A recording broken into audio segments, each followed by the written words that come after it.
Today, the end of one spark, an update on the UNF skate park, and a bicycle theft. That's all coming up right here on Spinnaker News.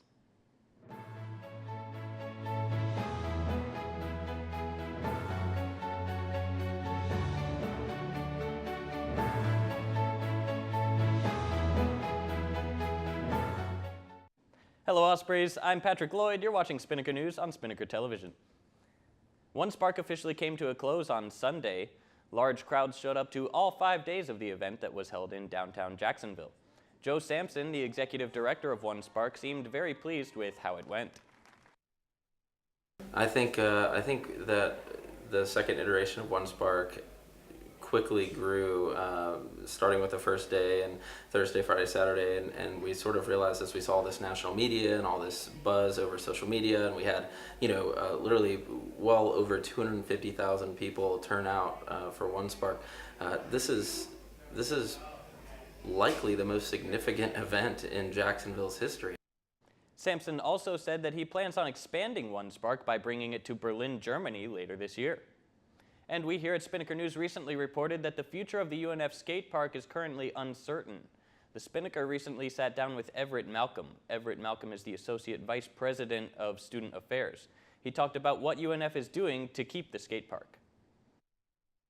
The funding is in place through June 30th of this year, and we're looking at possible other pilot funding solutions to help keep the skate park open.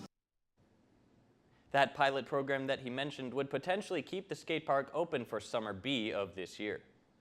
A UPD officer was recently dispatched to the Osprey Hall after reports that a student's bicycle was stolen. According to the UPD report, the student saw the bike locked in the bike rack behind the hall at 9 a.m., but when she returned at 5 p.m., the bike and the lock were missing. The case is still under further investigation. Now it's time for your weather update. Here's Vanessa Pearson.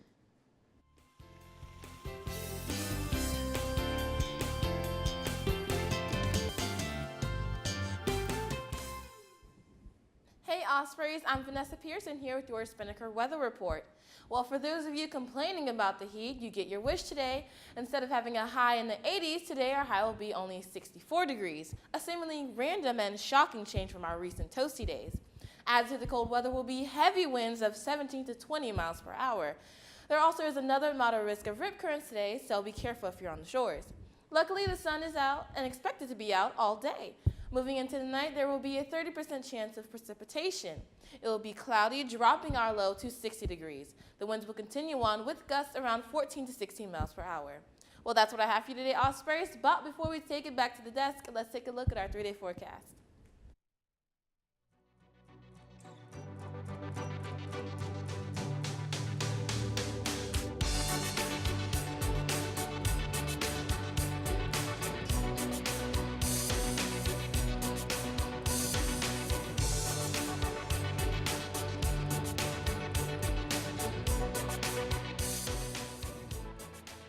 Thank you, Vanessa. Now here for your sports report is our man, Sam Hauser.